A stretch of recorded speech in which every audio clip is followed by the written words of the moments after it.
وہ ذات بہت ہی بابرکت ہے جس نے اپنے بندے پر قرآن نازل فرمایا تاکہ اہل عالم کو خبردار کرے.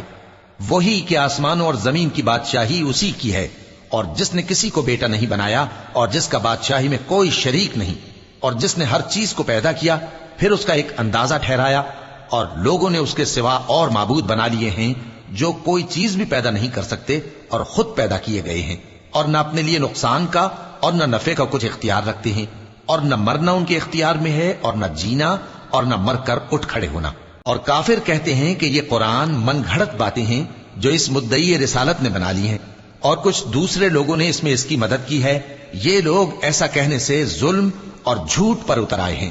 اور کہتے ہیں کہ یہ پہلے لوگوں کی کہانیاں ہیں جن کو اس نے جمع کر رکھا ہے اور وہ صبح و شام اس کو لکھوائی جاتی ہیں.